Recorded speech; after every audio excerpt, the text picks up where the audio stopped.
Hotep à tous, bienvenue sur la chaîne des panafricanistes par essence, par conviction et par excellence. Celle des citoyens kémites par nécessité et obligation de combat. Nous sommes une chaîne qui n'est guidée que par nos ancêtres et rien que par les ancêtres qui appartiennent à l'égrégore du monde noir. Par conséquent, nous ne croyons en aucun Dieu venu de l'étranger. Toutefois, cette vidéo n'est aucunement destinée à inciter à la haine ou à la violence, car nous menons un combat qui est d'abord et avant tout spirituel, intellectuel et démocratique. Ensuite, il est politique, géopolitique et géostratégique. Contre l'impérialisme, le colonialisme, le néocolonialisme et l'endocolonat, qui sont tous qualifiés de crimes contre l'humanité.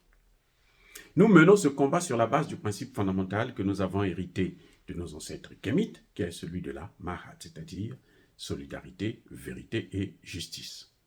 Vous êtes donc en droit de connaître la vérité et nous avons l'obligation de vous dire la vérité, rien que la vérité, afin que justice soit rendue au continent africain.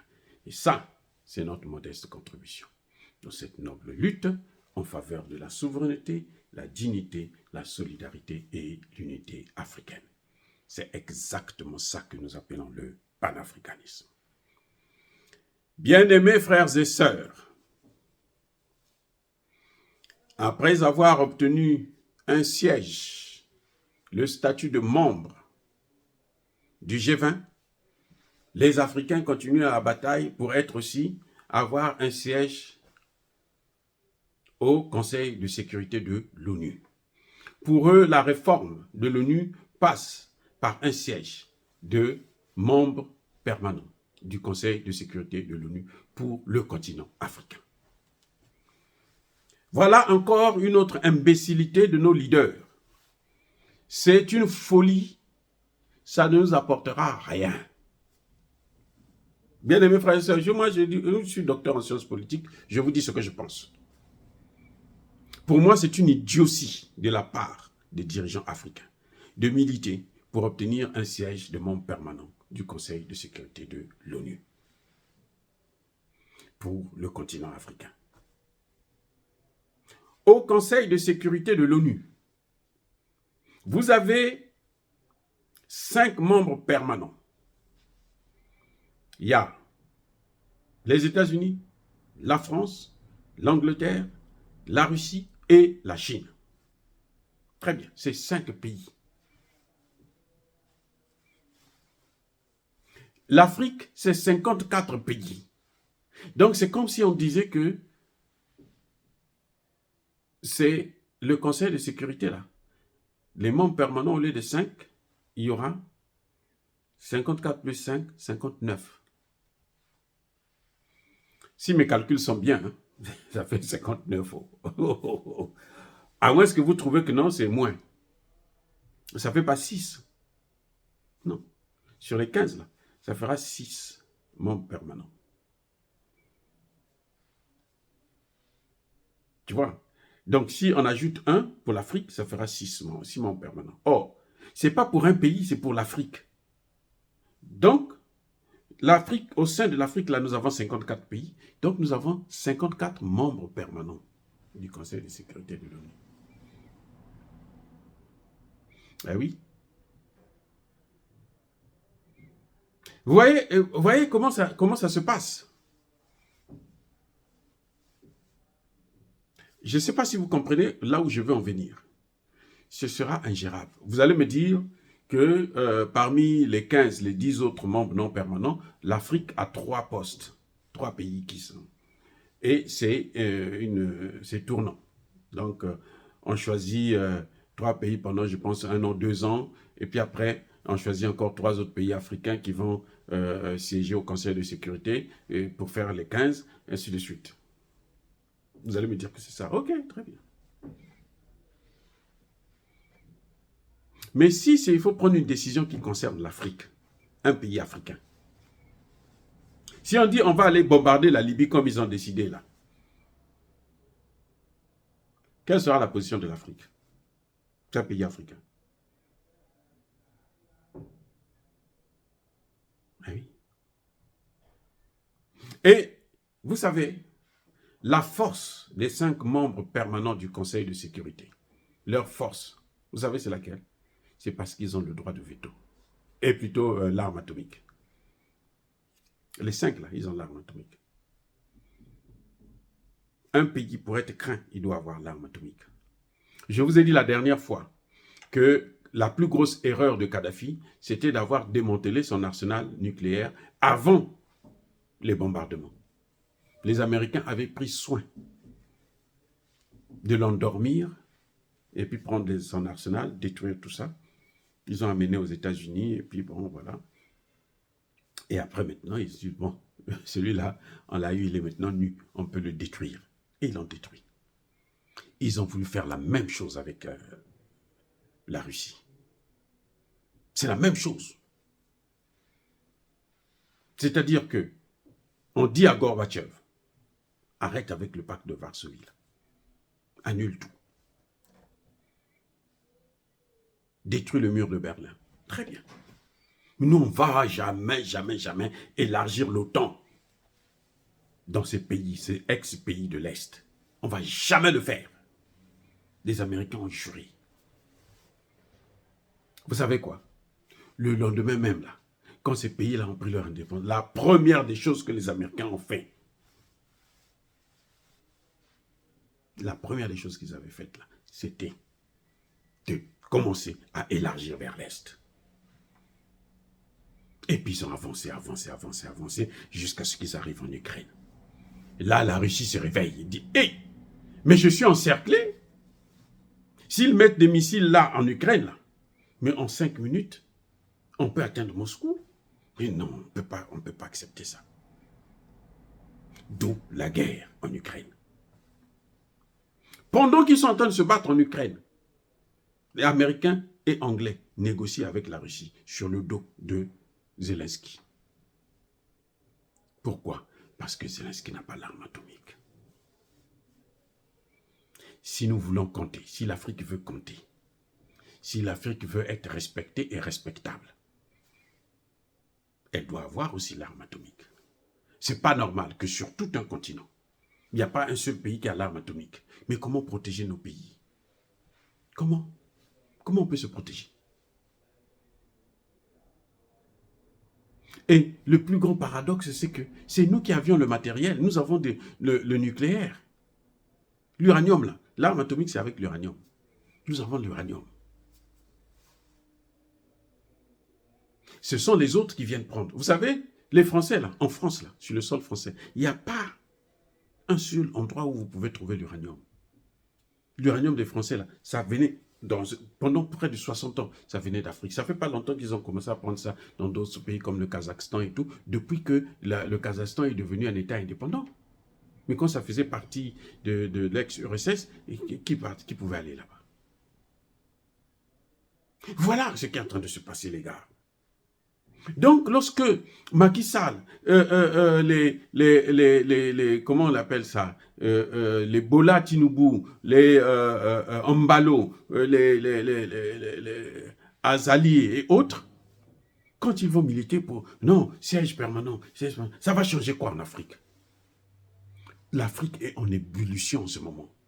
L'Afrique est à feu et à sang. C'est par qui? C'est l'œuvre de qui? Mais les mêmes des Occidentaux. Des Américains, des Français, des Anglais, Allemands, Italiens, tous les Occidentaux contribuent à la destruction de l'Afrique. Tous. Imaginez qu'on avait un seul pays qui avait l'arme atomique. Un seul. Par exemple, la Libye, si la Libye avait achevé son processus. Ou bien l'Afrique du Sud, si l'Afrique du Sud avait gardé l'arme atomique. Mais il n'allait pas jouer comme ça avec l'Afrique. Vous ne pensez pas? Personne n'allait jouer comme ça avec l'Afrique. Je vous le garantis, ce n'est pas possible. Même la Corée du Nord est respectée. La Corée du Nord, les Américains, les Anglais, tous, ils parlent avec la Corée du Nord pour éviter qu'il puisse y avoir escalade, pour éviter qu'il puisse y avoir guerre. Donc, un siège au Conseil permanent un siège permanent au Conseil de sécurité, c'est un non-événement. On va faire la figuration. Vous savez ce que c'est que la figuration? Vous êtes là, vous existez, mais vous ne prenez pas les décisions, vous subissez les décisions. Et c'est comme je disais pour le G20, on s'enferme. Parce que quand une décision est prise là-bas au Conseil de sécurité, si tous les autres pays sont d'accord, vous-même si vous avez le veto, vous allez faire, qu'est-ce que ça va coûter? Vous n'avez pas d'armes. Vous savez pourquoi les Russes, on ne peut pas les toucher? Mais c'est à cause de l'arme atomique. Sinon, les Américains seraient déjà rentrés en guerre, directement. Ils ont peur de l'arme atomique, là. C'est tout. C'est ça qui a arrêté les Européens et les Américains. Écoutez bien les discours. Partout, on va vous le dire. On ne joue pas avec une puissance nucléaire. On ne joue pas avec une puissance nucléaire. Même l'Iran aujourd'hui est respecté parce qu'ils savent que l'Iran a la capacité. L'Iran peut, dans l'immédiat, créer sa bombe. Eh oui. C'est pour ça qu'ils préfèrent aller bombarder la Syrie. Ils préfèrent aller pour tuer le général iranien par Donald Trump. Il a fait quoi? Il a attendu qu'il vienne en Irak. Il n'est pas venu en Iran. Parce qu'ils ont peur de ça. Ils ont peur. Voilà le problème. La Chine a réunifié l'Iran et l'Arabie Saoudite. Vous avez entendu quelqu'un parler? Ils se plaignent seulement, oh non, c'est la Chine, c'est pas nous, c'est la Chine. Parce que la Chine a l'arme atomique. Si vous n'avez pas ça, vous n'êtes pas respectable. Voilà. La respectabilité est la condition est liée à l'obtention de l'arme atomique. On a beau punir, sanctionner la Corée du Nord, mais tous, ils savent qu'il faut faire attention avec ce garçon, Kim Jong. Si vous ne faites pas attention, lui, il peut bombarder, détruire les États-Unis. Au lieu de travailler pour qu'on ait une économie forte, et que demain, quand on peut parler de chercher à avoir l'arme atomique, personne ne peut nous dire quelque chose puisque c'est notre argent. Ce sont nos moyens, c'est notre industrie. Former des cadres. Vous voyez ces dirigeants bidons qui passent 20 ans, 30 ans, 40 ans, ils n'ont jamais pensé à changer le franc CFA, à avoir l'arme atomique pour se protéger. Ils n'ont rien. Quand il y a quelque chose, il y a un problème, ils appellent les autres. C'est pour ça que vous voyez que eux, ils veulent maintenant recoloniser l'Afrique. Parce qu'ils se disent que non, mais les Russes sont en train de venir avec une telle puissance, avec les Chinois, qu'ils risquent d'occuper l'Afrique. Donc nous, on va aller maintenant les mater. Et ils sont en train de créer. Au moment où je vous parle là, le secrétaire d'État à la Défense, donc le ministre de la Défense américaine, le ministre de la Défense plutôt américain, il est au Kenya. Vous croyez qu'il est parti pourquoi? Qu'est-ce qu'un ministre de la Défense va aller négocier? Ce n'est pas un diplomate. Il est parti pour négocier la possibilité d'avoir une base militaire au Kenya ou dans les environs, c'est tout. Ou d'avoir le soutien. Parce qu'ils savent que le Niger, ils vont partir. Les Américains savent que le Niger, ils ne resteront pas là longtemps. Ils le savent très bien. Il faut avoir un moyen de préparer déjà le repli. On ne va pas attendre à la dernière minute. Surtout qu'ils prennent des sanctions n'importe comment. Ils ont pris des sanctions contre le Gabon. Regardez, le Gabon est loin. Ils ont pris des sanctions contre le Gabon. Ils n'ont pas pris des sanctions contre le Niger.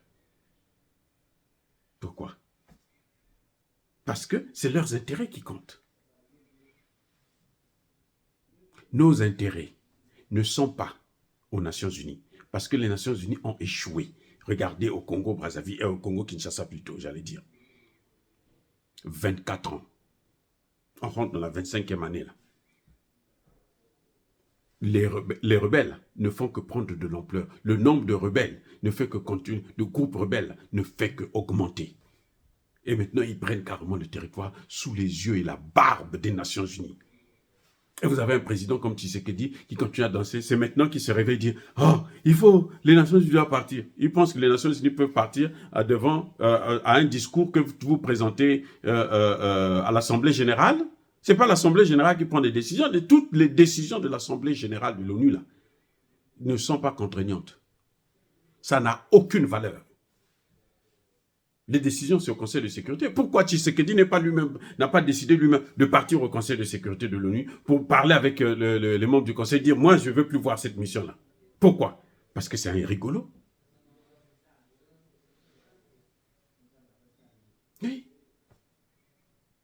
Vous ne pouvez pas attendre le développement là, venir de ceux qui vous ont mis dans le sous-développement. C'est pas possible. Les Africains veulent être développés et ils pensent que c'est les Occidentaux qui vont les développer. Vous avez vu des présidents africains qui sont partis à l'Assemblée générale. On avait promis 100 milliards pour la transition énergétique. Ils pensent que c'est ça qui va développer leur pays, 100 milliards. Si on vous donne... Mais eux, les autres, eux, les Américains et les Européens, là, ils vont avoir les 100 milliards là-haut. Mais c'est l'argent des contribuables, parce qu'ils travaillent. Ils ne vont pas créer les 100 milliards là pour vous donner. Hein. Ce que vous entendez, là, droit de tirage spéciaux, là, c'est zéro, ça ne viendra même pas. Au contraire. Pourquoi vous n'avez même pas votre monnaie? Il n'y a même pas de monnaie en Afrique. Regardez le CFA là. Une monnaie de merde, un chiffon.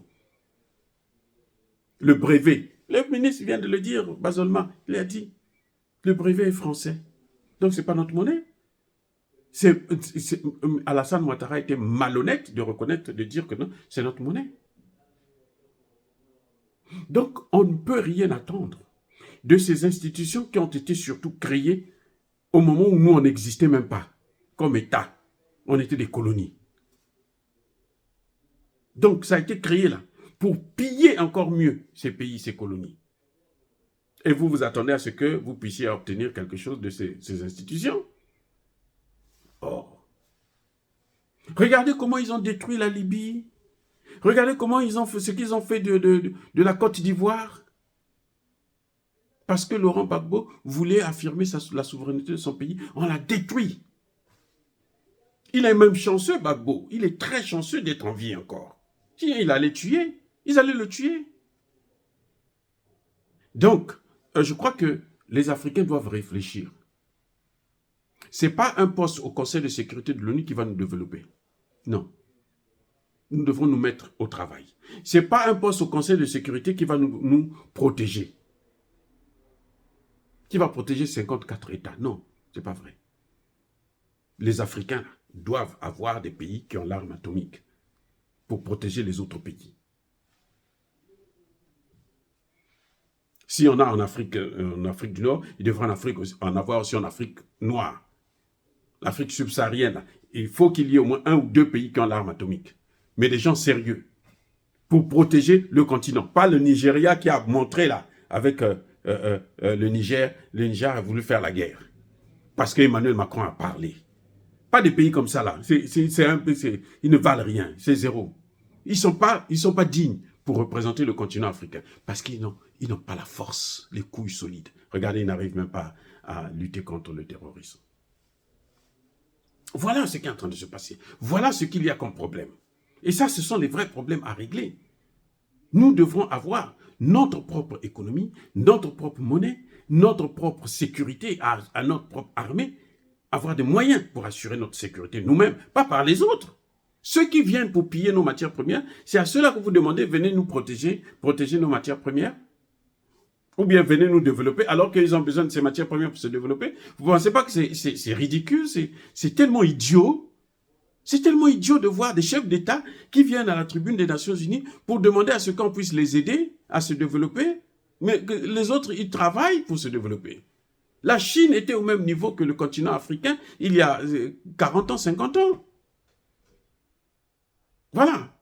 Oh, bien-aimés frères et sœurs, dire cela, c'est inciter à la haine ou à la violence. Non, je voudrais tout simplement que vous puissiez comprendre qu'un siège permanent au Conseil de sécurité de l'ONU, c'est un non-événement. Au contraire, on s'enferme à respecter, comme ils ont fait avec la Cour pénale internationale. On nous a tous poussés vers la Cour pénale internationale. Nos leaders sont tombés dans le piège sans réfléchir. Aujourd'hui, la Cour pénale internationale sert à juger les Africains. Vous voyez, Poutine, on ne peut pas le toucher. Qui peut aller le prendre pour l'amener à la haie? Si on le prend pour l'amener à la haie, là. Mais les Russes, là, il suffit, depuis là-bas, ils ont des missiles intercontinentaux. Donc, ils prennent ça depuis là-bas. Le missile, là, ils lancent ça. Ça va aller jusqu'au palais, là, à la Cour pénale internationale, au siège même de la Cour pénale internationale, et tout détruire même tout le pays. Parce qu'ils savent. Mais si c'est un Africain, qu'est-ce qu'il peut faire? Rien. Vous avez vu l'ancienne directrice, patronne de cette cour pénale, l'Africaine, là, qui est partie, celle qui avait jugé Gbagbo, la procureure à l'époque. Elle a voulu s'occuper des crimes de l'armée américaine en Irak. On lui a dit, hé, toi, un, tu mets plus le pied ici. Deux, comme par hasard, son fils est mort là-bas aux États-Unis. Depuis, elle est partie là. Elle s'est cachée, elle a disparu. Vous entendez encore parler d'elle? Donc, les Africains doivent réfléchir sur ce qu'ils veulent. S'ils veulent vraiment qu'ils puissent avancer, ils n'ont qu'à créer des vraies structures. Et puis ne pas être toujours manipulés et flatteurs. Celui qui donne, la main qui donne, c'est la main qui commande, qui domine. Fin de citation. Oh, bien-aimés frères et sœurs, soyez bénis. Je persiste et je signe. Soyez abondamment bénis par le Dieu des Kémites et par nos ancêtres angélisés. Mais que tous ceux qui persécutent le continent africain, qu'ils soient noirs, blancs, chinois, arabes, indiens ou qui qu'ils soient punis, maudits, foudroyés, neutralisés, écrasés, effacés par ce Dieu des Kémites et par nos ancêtres angélisés. Vive l'Afrique éternelle, j'ai dit et j'assume.